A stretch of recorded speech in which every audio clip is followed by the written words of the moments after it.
On today's podcast, we'll be covering having a shutdown mentality, so stay tuned.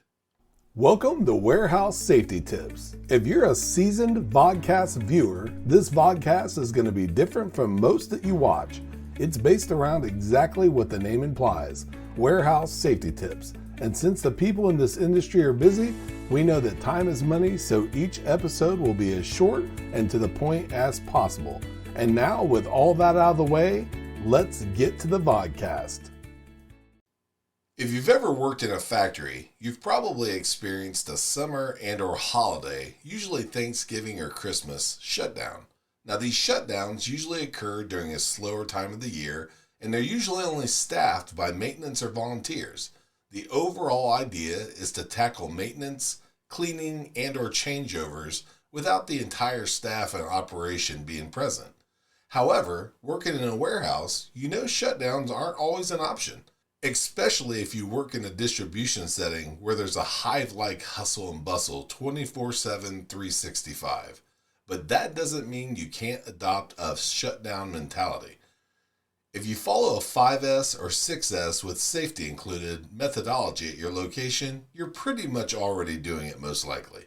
In the simplest of terms, it's the organization, cleanliness, and continued quest of making things better.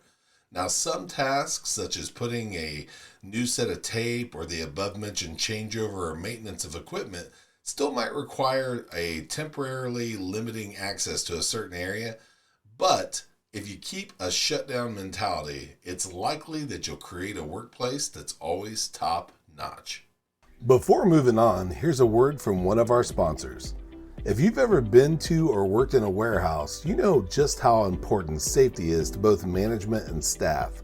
It's almost impossible to go 10 steps without seeing safety tape, angles, signs, and or safety products.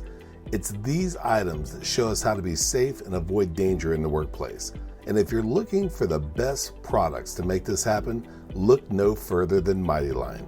Mighty Line floor signs and floor markings offer the best industrial products out there. We're proud to have Mighty Line as the official floor sign and floor marking company for the Warehouse Safety Tips podcast and site. Go to mightylinetape.com/safety tips to request a sample pack of their incredible safety signs and floor markings. We hope you enjoyed this episode of Warehouse Safety Tips. If you visit warehousesafetytips.com, you'll find the show notes for this episode and access to all of our blog posts, previous podcasts, advertiser information, and much more. Thank you for listening to Warehouse Safety Tips and have a safe day.